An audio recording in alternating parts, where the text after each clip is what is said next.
بعض جگہوں پہ بعض لوگ بڑے تیز ہوتے ہیں، یعنی ان سے آپ کی ملاقات ہوتی ہے تو بندے کو محسوس ہوتا ہے کہ یار اسے تو پہلے ہی ساری باتوں کو پتہ ہے، اور کئی دفعہ ان سے ملنے کے بعد احساس ہوتا ہے کہ یار اس سے تو تھوڑا سیکھ ہی لیتے تو بہتر تھا، یہ تو بات بڑی آگے نکل گئی۔ سارا پتہ ہوتا ہے، باشعور ہوتے ہیں، لیکن ڈر آتا ہے اللہ سے۔ اتنا باشعور آدمی، سمجھدار، پنچایت، پریا، لوگ، دین، دنیا سارا پتہ ہے، نماز کا ٹائم آ گیا تو وہ چھپتا پھرتا ہے۔ اس کی طبیعت پر بوجھ بن رہا ہے معاذ اللہ اللہ کے حضور حاضر ہونا، اسے خیر کا کام کرنا پڑ رہا ہے تو وہ ادھر ادھر نکلتا جا رہا ہے۔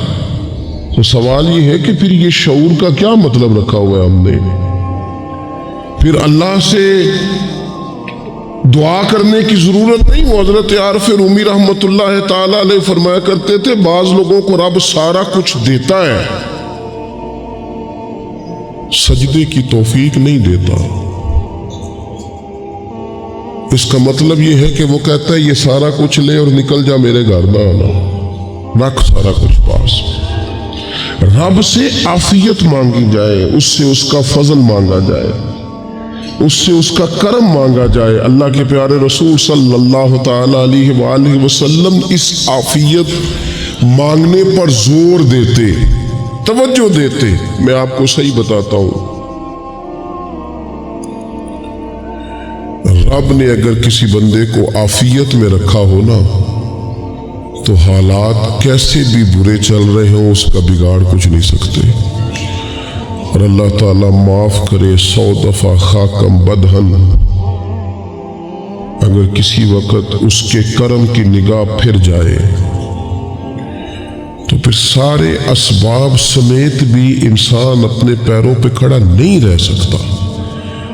اس سے جب تک طلب کرم نہیں ہوتا، طلب عافیت نہیں ہوتی، اس کی بارگاہ سے جب تک بندہ مومن پورا رجوع نہیں کرتا، یہ عافیت اتنی اعلیٰ چیز ہے کہ نبی پاک علیہ السلام نے فرمایا آذان اور اقامت کے درمیان جو وقت ہوتا ہے اس میں دعائیں رد نہیں ہوتی۔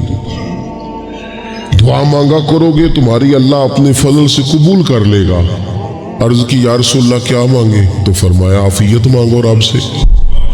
حضرت انس بن مالک حدیث کے راوی ہے رضی اللہ تعالیٰ عنہ، یہاں بھی فرمایا یہ عین قبولیت کا ٹائم ہے، اب اللہ سے عافیت مانگ لو، اس کی پناہ۔ ہم دعاؤں میں بھی محدود ہو جاتے ہیں۔ رب دا طالب کوئی نہ ملیا، جو ملیا طالب زردہ ہو۔ جب عافیت، ایک بزرگ تھے ہر وقت اللہ سے عافیت مانگتے تھے، ہر وقت اللہ سے عافیت مانگتے تھے، ہر وقت عافیت مانگتے تھے۔ لوگوں نے پوچھا، لوگ ان کو صالح جانتے تھے، نیک سمجھتے تھے کہ حضور آپ اور کوئی دعا مانگتے نہیں، عافیت ہی مانگتے ہیں۔ فرمانے لگے میں مانگا کرتا تھا شروع میں، بعد میں خیال آیا اور بھی دعائیں مانگا کرتا تھا، یہ احساس بعد میں نصیب ہوا۔ فرماتے میں مزدوری کرتا تھا، مال برداری کرتا تھا، ایک جگہ پہ ڈیوٹی کر رہا تھا تو تھک گیا، اور وہ جو کام لینے والے لوگ تھے ان کا رویہ بھی بڑا ترش تھا، تکلیف ہوئی۔ تو میں نے اپنے مالک کی بارگاہ میں عرض کی مالک اگر 2 روٹی بغیر مجھے مشقت کے مل جائے دن میں تو تیری بارگاہ تو بڑی قریب ہے۔ کہتے ہو میں نے یہ دعا مانگ لی، ذرا میں تھوڑا آگے بڑھا تو 2 بندے آپس میں لڑ رہے تھے، میں ان کی صلح کرانے کے لیے، انہیں بچانے کے لیے آگے بڑھا تو میں جس کو چھڑا رہا تھا دوسرے نے میرے اوپر ضرب لگا دی، میرا بھی سر پھٹ گیا۔ تھوڑی دیر کے بعد وہاں پولیس آ گئی، وہ تینوں کو لڑنے والا سمجھ کے اٹھا کے لے گئے، مجھے جیل ہو گئی۔ 2 روٹیاں بغیر مشقت کے روز ملنی شروع ہو گئی۔ دعا مانگی تھی نا کہ یا اللہ 2 روٹیاں مل جائے نا بغیر مشقت کے، کہتے وہ 2 روٹیاں روز ملتی، کوئی کام نہیں کرنا پڑتا، پر جیل ہو گئی۔ فرماتے میں بڑا پریشان تھا، روز روٹیاں پابندی سے آتی اور بہترین آتی، کھانا ملتا۔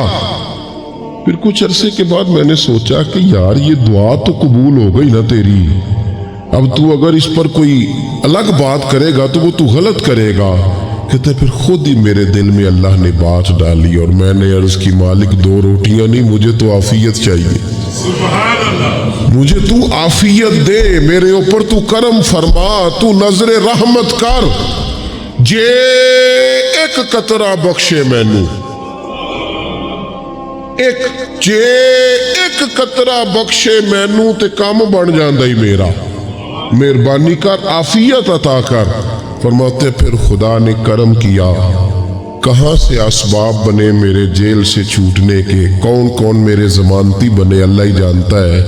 فرماتے ہیں دروازے بھی کھل گئے، رزق بھی ملتا ہے، صحت بھی میسر ہے، سجدہ بھی کر لیتا ہوں، سویرے تلاوت بھی کرتا ہوں، شام کو مدینے والے کی بارگاہ میں رج کے درود و سلام بھی عرض کرتا ہوں، میں ممکن ہوتا ہے تو کسی غریب کی داد رسی بھی کرتا ہوں۔ اب سمجھ آئی ہے ربنا آتنا فی الدنیا حسنۃ وفی الآخرۃ حسنۃ وقنا عذاب النار۔ اب سمجھ آئی ہے رب سے جب بھی مانگنا ہے عافیت ہی مانگنی ہے، اس سے کرم مانگ۔ ہم نے محدود دعائیں رکھی ہوئی ہیں، محدود، وہ جی فلانا کام میرا ہو جائے تو بھئی وہ ایک ہو گیا، اس کے بعد پھر نئی ٹینشن بن جائے گی، نہیں میں جی بچوں کی شادی کر لوں جی پھر میں فارغ ہوں۔ آپ شادی کر کے دیکھیں لاگو پتہ جائے گا کیسے فارغ ہوتے ہیں۔ آپ یہاں رکتے کیوں ہیں؟ آپ خدا سے عافیت کیوں نہیں طلب کرتے؟ اس کی بارگاہ سے وہ کیوں نہیں مانگتے کہ جو ایک قطرہ ملے تو دنیا اور آخرت کے سارے کام ہو جائے؟ اس سے اس کی رحمت کا سوال کرے، اس سے اس کے کرم کا سوال کرے۔ اللہ کی بارگاہ میں بھی حاضر ہونا اور جچی تلی اور جناب ناپ تول کر اور محدود چیزوں کا سوال کرنا، مالک سے مانگے، اور وہ جب دیتا ہے تو دیتا بھی بے حساب ہی ہے۔ وہ جب عطا کرتا ہے تو کرم کے دروازے کھول کے عطا کرتا ہے، ورنہ تو ایک الجھن سے انسان نکلتا ہے دوسری میں الجھ جاتا ہے، ایک گتھی کو سلجھاتا ہے۔ پھر اقبال رو پڑے تھے، کہنے لگے میں عقل کی گتھیاں سلجھا چکا ہوں، یا رب مجھے صاحب جنوں کر دے۔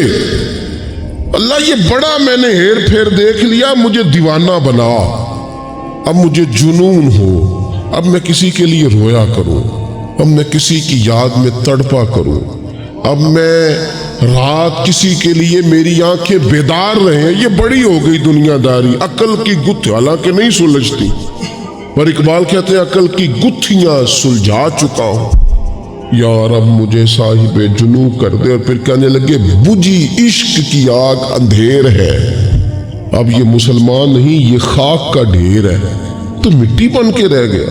کیا کہاں اپنی ساری توجہات کا قبلہ کس چیز کو میرے عزیزو؟ اللہ سے عافیت۔ نبی پاک علیہ الصلوۃ والسلام نے ایک شخص سے پوچھا کیا دعا مانگ رہے ہو؟ تو اس نے کہا یا رسول اللہ میں اللہ کی بارگاہ میں صبر کا سوال کر رہا ہوں۔ تو حضور فرمانے لگے صبر تو مصیبت پر ہوتا ہے۔ یا رسول اللہ پھر کیا مانگوں؟ آپ ان جملوں اور لفظوں کی گہرائی کو سمجھیں، صبر کے لیے تو پہلے مصیبت آئے گی پھر صبر آئے گا۔ تو یا رسول اللہ کیا مانگوں؟ فرمایا تو رب سے عافیت مانگ۔ مانا کیا ہے؟ مصیبت آئے کیوں؟ اللہ تجھے اپنی حفاظت کے حصار میں لے لے، وہ وقت ہی کیوں آئے کہ جب تیری طبیعت الجھ جائے، جب تو پریشان ہو جائے، جب تو تو اللہ سے عافیت مانگنا۔ جب تو عافیت مانگے گا تو اگر کبھی مشکل آئے گی بھی نہ تو خدا پھر اپنے فضل سے مشکل سے نکلنے میں رستہ بھی بڑی جلدی عطا فرمائے گا اور تیرے اوپر فضل فرمائے گا۔ اگر عافیت، ہارون رشید نہ اپنے محل کی چھت پہ ٹہل رہا تھا سب سے اوپر والے چوارے پر، نیچے سے حضرت بہلول دانا گزر رہے تھے، اوپر اس کے ساتھ سپاہی بھی تھے، گن مین بھی تھے۔ اس نے کہا یہ بابا تو ذرا اوپر اٹھاؤ۔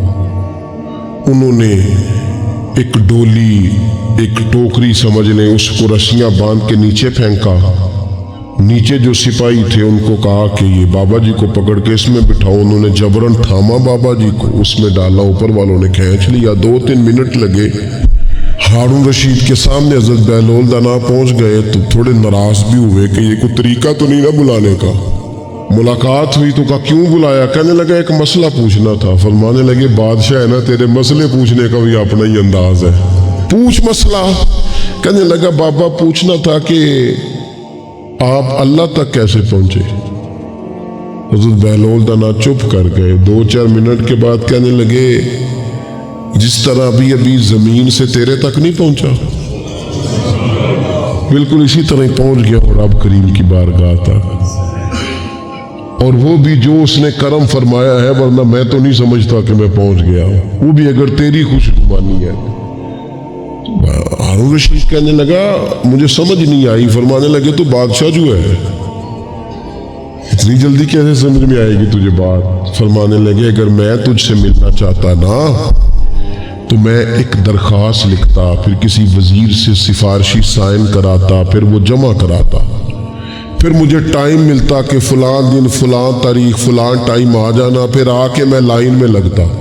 پھر بھی تو بادشاہ ہے, تیرا موڈ بنتا ملنے کا کہ نہ بنتا. جب میں چاہتا تو پتہ نہیں کتنا ٹائم لگ جاتا, جب تو نے چاہا ہے نا تو 1 منٹ بھی نہیں لگا. فرمانے لگے میں نے دعویٰ ہی نہیں کیا کہ میں جد و جہد کر کے پہنچوں گا, میں نے تو رب کی بارگاہ میں عاجزی کی ہے, پھر رب نے کرم فرمایا ہے, اسی نے مہربانی کی ہے. مانا کہ محبت کے سفر میں ہر گام پہ 100 مشکل ہے, لیکن یہ سفر آسان بھی ہے. اگر ساتھ تمہارا ہو جائے, اس کے کرم کا ساتھ رہا ہے, اس سے عافیت مانگی ہے, اپنے آپ کو اس کے سپرد کیا ہے تو اس نے کرم کر دیا. جب تک یہ مزاج نہیں ہم بناتے کہ مالک سے عافیت کا سوال کریں, اپنے آپ کو اپنے رب کے حوالے کر دیں, اس کی رحمتوں کے سپرد کر دیں, اتنی دیر تک زندگی میں ٹھہراؤ نہیں آتا, قرار نہیں آتا. مشکات میں موجود ہے اللہ کے پیارے رسول صلی اللہ تعالی علیہ وسلم تیمارداری کے لیے گئے تو صحابہ کرام فرماتے ہیں وہ بندہ نا اتنا پتلا نحیف اور لاغر ہو گیا تھا جس طرح چڑیا کا بچہ ہوتا ہے, کمزوری ضعف طاری تھا. تو محبوب کریم نے اسے دیکھا تو بڑے کریمانہ انداز میں کریم فرمانے لگے تو کوئی دعا نہیں مانگتا, تو عافیت نہیں مانگتا اللہ سے؟ عرض کی یا رسول اللہ صلی اللہ تعالی علیہ وسلم, میں نے اپنے رب کی بارگاہ میں عرض کی ہے مالک قیامت کا عذاب بڑا سخت ہے, میں نہیں برداشت کر سکتا, تو نے اگر مجھے کوئی سزا دینی ہے تو یہی دے لے, قیامت کو نہ دینا. کہتے محبوب فرمانے لگے سبحان اللہ, او خدا کے بندے تو رب کی سزا دنیا میں بھی نہیں سہ سکتا, اللہ سے یہ بھی سوال نہ کر, تو رب سے کہہ ربنا آتنا فی الدنیا حسنۃ وفی الآخرۃ حسنۃ وقنا عذاب النار. تو رب سے دنیا میں بھی حسنہ مانگ, بھلائی مانگ, تو آخرت کے لیے بھی بھلائی مانگ, تو اس سے عافیت کا سوال کر. تو نے یہ سوال کیوں کیا؟ عرض کی یا رسول اللہ کرم ہو گیا ہے, مجھے سمجھ آ گئی, اب میں اسی طرح ہی کروں گا. عزیز دوستو ہم کہاں سہ سکتے ہیں, ہم دنیا میں رب کی سزا ہم نہیں سہ سکتے, ہم کمزور ہیں تو گرمی نہیں سہ سکتے, شدید سردی نہیں سہ سکتے, شدت کی بھوک لوگ نہیں سہ سکتے, کوئی آزمائش نہیں سہ سکتے. وہ جو لوگ بعض اوقات کہہ دیتے ہیں نا جی فلاں چیز ہمارے اعمال کا نتیجہ ہے, تو میں کیا کرتا ہوں نہ کو یار, ہم تو یہ بھی نہیں سہ سکتے, ہم کہاں برداشت کر سکتے, ہمیں تو وہ معاف ہی فرمائے, ہم حساب والے ہیں ہی نہیں, ہم تو صرف معافی والے ہیں.